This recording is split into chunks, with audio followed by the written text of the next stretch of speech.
Welcome to our YouTube channel VDT physics classes. तो बेटा आज की क्लास में हम लोग पढ़ने वाले हैं एनसीईआरटी के कुछ न्यूमेरिकल्स। उन न्यूमेरिकल्स को सॉल्व करने के कुछ तरीके सीखेंगे आज की क्लास में। और ये जो न्यूमेरिकल्स होंगे बेसिकली आपके जो चैप्टर है, ठीक है, chapter number 15 that is waves, और इसी से रिलेटेड कुछ न्यूमेरिकल क्वेश्चंस को हम लोग आज की क्लास में हैंडल करेंगे। ठीक है, आज हम लोग सीखेंगे कि न्यूमेरिकल्स को कैसे बेसिकली सॉल्व करना है, क्या आपकी स्ट्रेटजी होनी चाहिए न्यूमेरिकल्स को सॉल्व करने के लिए, क्योंकि बहुत से बच्चों के सामने सबसे बड़ी प्रॉब्लम आती है न्यूमेरिकल्स को सॉल्व करने में। फिजिक्स में सबसे बड़ी दिक्कत उनके सामने यही रहता है कि न्यूमेरिकल को कैसे सॉल्व करें। ठीक है, तो चलिए आज की क्लास स्टार्ट करने से पहले हम सबसे आपसे एक रिक्वेस्ट है कि अगर अभी तक आपने चैनल को सब्सक्राइब नहीं किया है तो प्लीज़ पहले चैनल को सब्सक्राइब कर लीजिए, फिर आगे हम लोग क्लासेस स्टार्ट करते हैं। चलिए देखते हैं आपका एनसीईआरटी एक्सरसाइज नंबर 15.6 एनसीईआरटी का एक्सरसाइज क्वेश्चन है। इसमें क्वेश्चन दिया है आपका, a bat emits ultrasonic sound of frequency 1000 kilohertz in air if the sound meets a water surface. What is the wavelength of first reflected sound, second transmitted sound?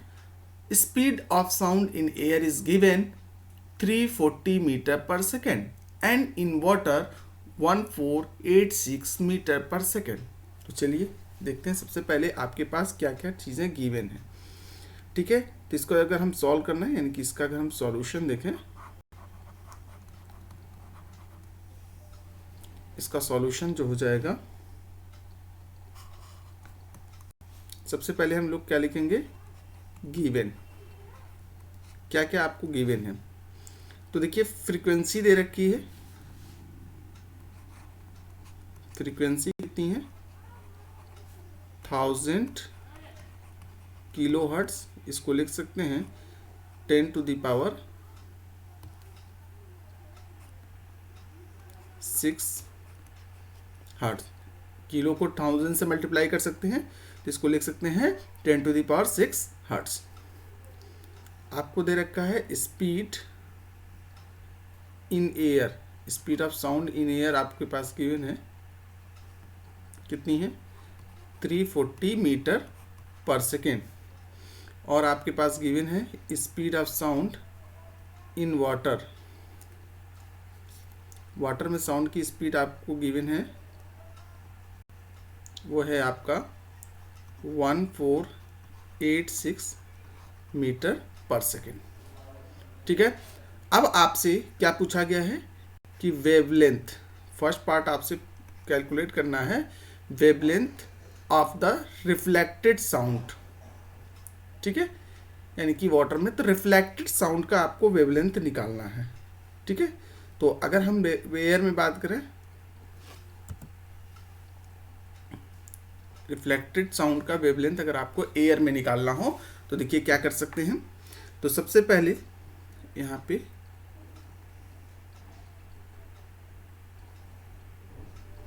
Wavelength का जो formula होता है वो आपका हो जाएगा स्पीड अपॉन न्यू, क्योंकि v is equal to nu lambda होता है, तो स्पीड अपॉन न्यू। तो अगर हम यहाँ पे फर्स्ट पार्ट की बात कर रहे हैं तो फर्स्ट पार्ट हमें किसके लिए निकालना है भाई, देखिए फ्रीक्वेंसी तो सेम है और यहाँ पे आपको निकालना है स्पीड इन एयर दे रखा है वाटर, यानी कि the sound meets a water surface what is the wavelength of the reflected sound. तो रिफ्लेक्टेड मतलब रिफ्लेक्ट होकर के, जैसे यहाँ पे आपको देखिए ये आपका सपोज करिए कि ये वाटर है, ठीक है, ये वाटर है, जो भी वेव आ रही है यानी कि जो साउंड वेव आ रही है वो इस तरह से आ रही है और इसमें से कुछ ऐसे रिफ्लेक्ट हो रही है और कुछ ट्रांसमिट होगी। तो हमें इसकी वेवलेंथ बतानी है कि इसकी वेवलेंथ क्या होगी।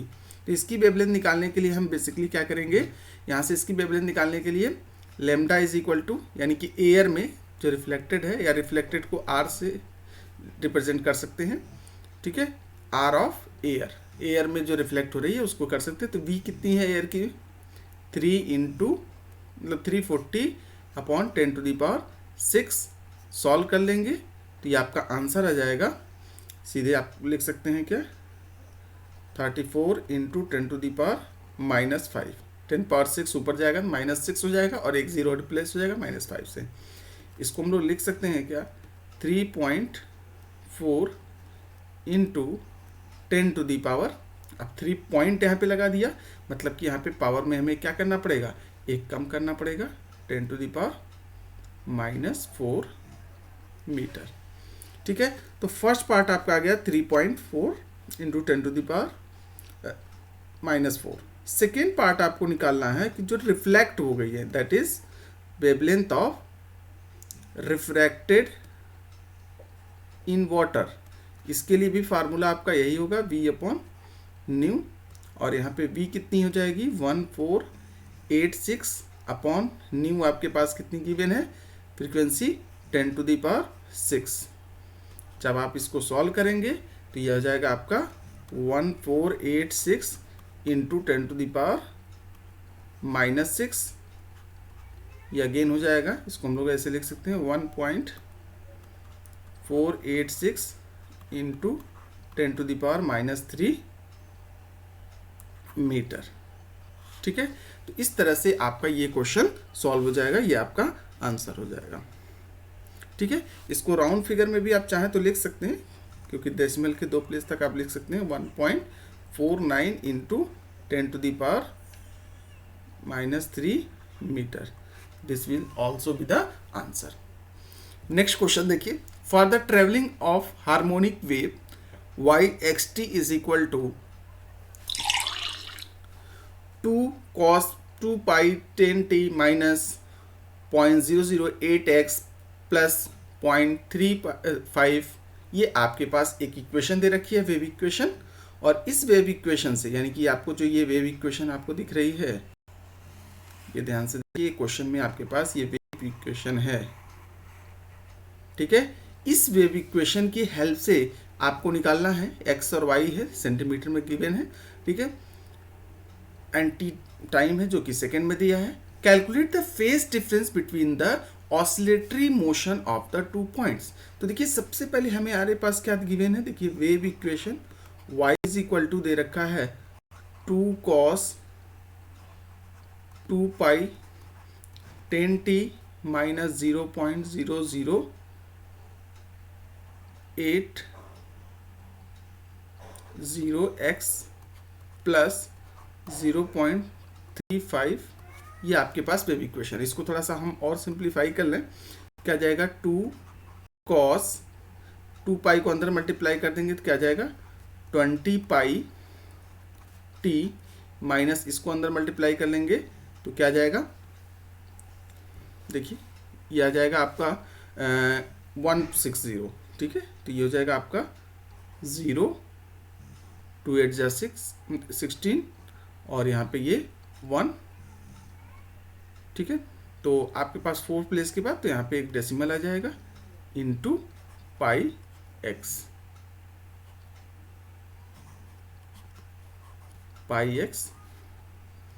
प्लस इसको मल्टीप्लाई करेंगे तो ये हो जाएगा 0.8, ये हो जाएगा 0.70 पाई। ये आपके पास वेव इक्वेशन इस तरह से हो जाएगी। अब यहाँ पे फेज डिफरेंस आपको निकालना है।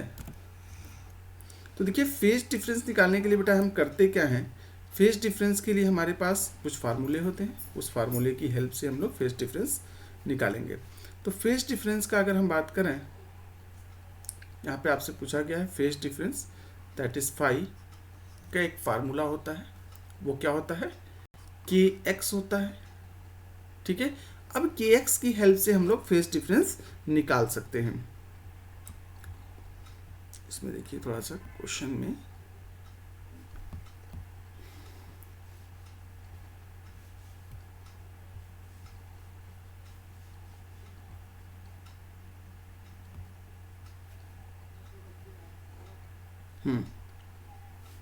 ये क्वेश्चन है आपका के एक्स। अब के एक्स बेसिकली यहाँ पे क्या होता है, ये वाला जो टर्म है आपका वो के एक्स को रिप्रेजेंट, यानी कि एक जनरल वेव इक्वेशन अगर आप देखेंगे तो y इज इक्वल टू क्या होता है, a cos omega t minus के एक्स प्लस थीटा, कुछ भी इस तरह का इक्वेशन होता है। तो यहाँ से अगर आप कंपेयर करिए तो इस क्वेश्चन में आपके पास क्या क्या गिवन है ये तो पहले आप देख लीजिए। ओमेगा की वैल्यू क्या हो जाएगी, यहाँ पे ओमेगा की वैल्यू हो जाएगी 20 पाई, के की वैल्यू हो जाएगी 0.016 पाई, ठीक है, और यहाँ पे जो थीटा है आपका 0.70 पाई हो जाएगा। यहाँ पे आपको जो यूज़ है वो सिर्फ उसका है, ठीक है। तो यहाँ पे एक फेज डिफरेंस की बात करें तो फेज डिफरेंस का एक तो फार्मूला होता है आपका kx, दूसरा फार्मूला आपका होता है 2 पाई बाई लेम्डा। इन दोनों में से कोई भी एक फार्मूला हम लोग यूज़ करेंगे। तो फर्स्ट पार्ट की अगर हम बात करें तो फर्स्ट पार्ट में x इज इक्वल टू आपको दे रखा है कितना 4 मीटर, ठीक है। अब यहाँ पे फाई निकालना है तो फाई इज इक्वल टू क्या जाएगा kx वाला फार्मूला यूज़ करेंगे। k की वैल्यू कितनी है, यहाँ पे k की वैल्यू है 0.016, k की वैल्यू है 0.016 पाई, यानी कि 0.016 पाई इंटू x की वैल्यू थी 4। अब चाहे तो यहाँ पे देखिए सेंटीमीटर में दे रखा है तो इसको आप कन्वर्ट कर लीजिए सेंटीमीटर में, तो ये हो जाएगा 400 सेंटीमीटर, तो यहाँ पे 400 आ जाएगा, ठीक है। तो ये आ जाएगा आपका 00 से 16 4 ज़ा 64, और यहाँ पे देखिए 2 0 से यहाँ पे मतलब यहाँ पे आपका एक डेसिमल रिप्लेस हो जाएगा, तो यहाँ पे 6.4 पाई आपका हो जाएगा, या आंसर हो जाएगा आपका किसमें, रेडियन में, ठीक है। इसी तरह से बी पार्ट इसका अगर आप देखिए तो यहाँ पे x की वैल्यू आपको गिवन है कितनी, x की वैल्यू आपको गिवन है 0.5 मीटर, ठीक है। इसको हम लोग लिख सकते हैं 100 से मल्टीप्लाई करेंगे 50 सेंटीमीटर। तो अब यहाँ से फाई की वैल्यू अगर आपको कैलकुलेट करनी होगी तो फाई की वैल्यू आपकी हो जाएगी क्या, यहाँ पे k into x again use करेंगे 0.016 पाई इंटू 50, सॉल्व करेंगे इसको। तो ये बेसिकली आपका जब सॉल्व करने के बाद से आपको आंसर मिलेगा 0.8 पाई रेडियन, ठीक है। सी पार्ट आपके पास क्या गिवन है, यहाँ पे सी देखिए दे रखा है, वेवलेंथ आपको दे रखा है दैट इज λ/2, λ/2 पर आपको निकालना है। तो λ/2 के लिए आप क्या करेंगे, कौन सा इक्वेशन यूज करेंगे, तो यहाँ से फाई इज इक्वल टू आप यूज करिए 2 पाई बाई लेमडा, और यहाँ पे आपका हो जाएगा 2 पाई बाई λ/2, यहाँ से ये हो जाएगा क्या 4 पाई बाई लेमडा। तो आपके पास जो फेज डिफरेंस यहाँ पे देखिए तो कुछ कैंसिल हो रहा है क्या, यहाँ पे सीधे सीधे अगर हम x की बात करें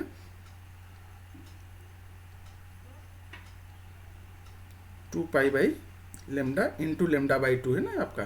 तो यहाँ पे देखिए एक फार्मूले में थोड़ा सा करेक्शन है, इंटू एन लेमडा ले सकते हैं, तो यहाँ से इंटू एक सेकेंड,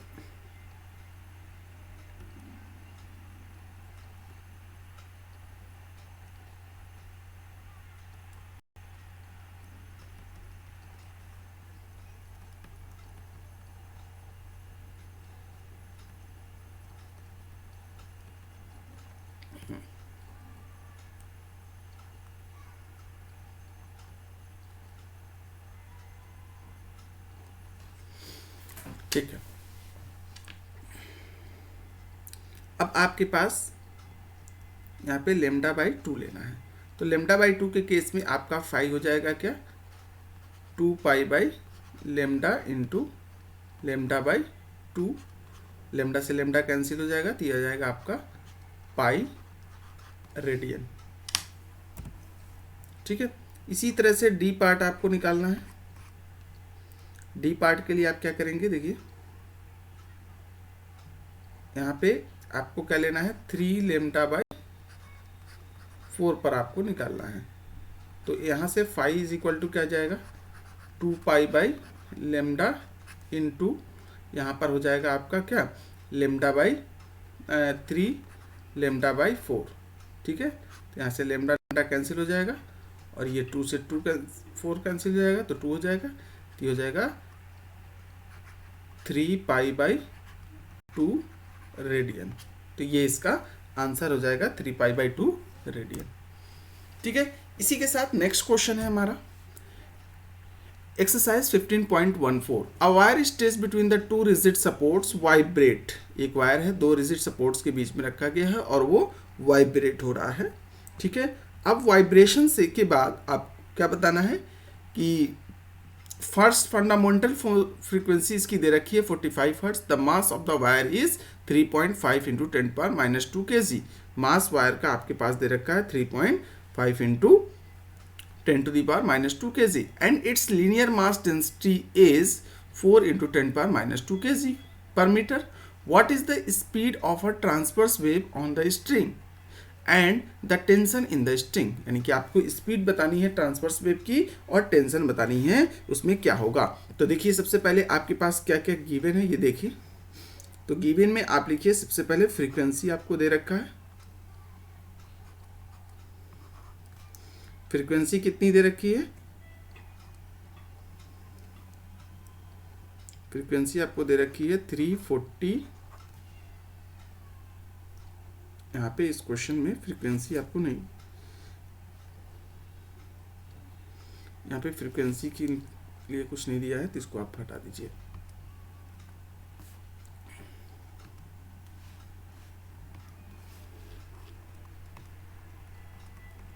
ठीक है,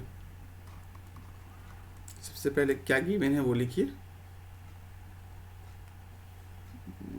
एक सेकेंड,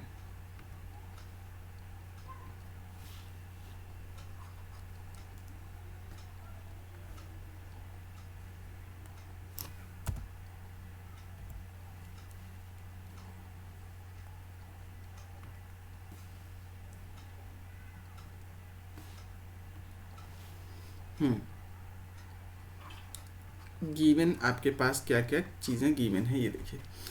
कह रहा है a wire stage between the to rigid support. इसका अगर हम डायग्राम से देखिए तो एक वायर है कुछ इस तरह से, दो रिजिड सपोर्ट्स के बीच में स्टेज किया गया है जिसकी लेंथ आपके पास गिवन है। ठीक है, तो यहाँ पे लेंथ गिवन है, लेंथ कितनी दे रखी है, I think stage between the two supports इतना इतना। The mass of the is its linear mass density, linear mass density दे रखी है, लेंथ आपको नहीं दे रखा है। तो लेंथ आपको सबसे पहले निकालना पड़ेगा। ठीक है, लेंथ इसको निकालने के लिए आप क्या करिएगा, देखिए linear mass density that is mu आपको गिवन है 4 इंटू 10⁻² kg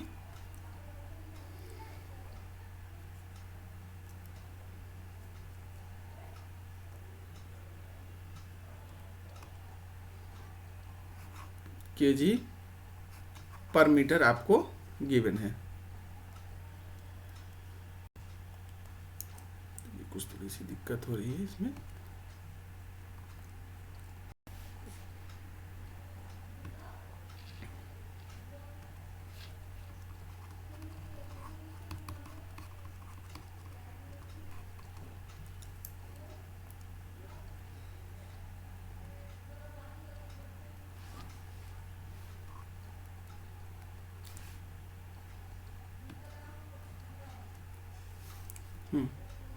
म्यू आपको दे रखा कितना 4 इंटू 10⁻² kg पर मीटर और आपको दे रखा है मास दे रखा है, मास गिवन है कितना 3.5 इंटू 10⁻² kg। तो यहाँ से L आपको निकालना है, तो लीनियर मास डेंसिटी आपको दे रखा है तो इसको लिख सकते हैं m/म्यू। ठीक है, तो यहाँ से आपका हो जाएगा कितना 3.5 इंटू 10⁻² अपॉन 4 इंटू 10⁻² सॉल्व करेंगे तो ये आपको आंसर यहाँ से मिल जाएगा। ठीक है, क्योंकि म्यू की वैल्यू क्या होती है m/l होती है, तो l की वैल्यू निकालनी है तो m/म्यू हो जाएगा। तो यहाँ से आपको सॉल्व करने के बाद से लेंथ आपको मिल जाएगी। तो लेंथ आपका जो इसको सॉल्व करेंगे तो ये आंसर आएगा 0.875 मीटर। तो लेंथ आपको मिल गई। अब बेसिकली आपकी फ्रीक्वेंसी की बात करें तो यहाँ पे फ्रीक्वेंसी गिवन है शायद कितनी 45 हर्ट्ज है, फ्रीक्वेंसी कितनी है 45 हर्ट्ज है। फ्रीक्वेंसी यहाँ पे 45 हर्ट्ज आपको दे रखा है। तो अब यहाँ पे अगर वेवलेंथ की बात करें, लैम्डा इज इक्वल टू क्या होता है 2L/n। n is the mode of the, कह सकते हैं वाइब्रेशन, ठीक है, तो मोड ऑफ वाइब्रेशन। तो फॉर फंडामेंटल मोड की बात करें, fundamental mode n is equal to क्या जाएगा 1। तो n इज इक्वल टू 1 हो जाएगा, तो लेमडा इज इक्वल टू क्या जाएगा 2L। तो लेमडा की वैल्यू आपको यहाँ से 2L मिल जाएगी। 2L, L कितना है आपका 0.875। इसको सॉल्व कर लीजिए, तो ये आंसर आएगा 1.75 मीटर। तो यहाँ से आपको वेवलेंथ मिल जाएगा। अब आपको क्या निकालनी है, speed of the transverse wave. तो स्पीड निकालनी है, यहाँ पे देखिए ये स्पीड है, इसको छोड़िए। स्पीड इज इक्वल टू क्या होता है, न्यू लेमडा होता है। फ्रीक्वेंसी आपके पास दे रखी है 45, वेवलेंथ कितना है 1.75, मल्टीप्लाई कर लीजिए, आपको स्पीड मिल जाएगी। तो इसको मल्टीप्लाई करने के बाद से आपका आंसर आएगा जो 78.75, यहाँ पे आंसर आएगा 78.75 मीटर पर second. This will be the answer. इसी तरह से नेक्स्ट आपसे पूछा गया है टेंशन। तो टेंशन के लिए हम लोगों ने पहले भी एक क्वेश्चन किया था, तो टेंशन का सीधे फार्मूला यूज़ कर रहे हैं, v स्क्वायर म्यू हो जाएगा। v स्क्वायर आपके पास कितना है जाएगा 7875.75 का होल स्क्वायर। म्यू की वैल्यू आपको गिवन थी, कितनी गिवन थी, म्यू की वैल्यू आपके पास गिवन है यहाँ पे देखिए म्यू की वैल्यू आपको दे रखी थी ना 4 × 10⁻²। तो यही वैल्यू हम यहाँ पे ला करके पुट कर देंगे, तो 4 × 10⁻²। सॉल्व करिए, सॉल्व करने के बाद से जो आपको आंसर मिलेगा दैट विल बी 248.06 न्यूटन। ठीक है, तो ये आपका आंसर आ जाएगा। ठीक है, देख लीजिए। तो इसी के साथ आज की क्लास हम लोग ओवर करते हैं। ठीक है, आगे की वीडियोस, आगे के क्वेश्चंस हम लोग नेक्स्ट क्लास में डिस्कस करेंगे। ठीक है, thank you, have a nice day.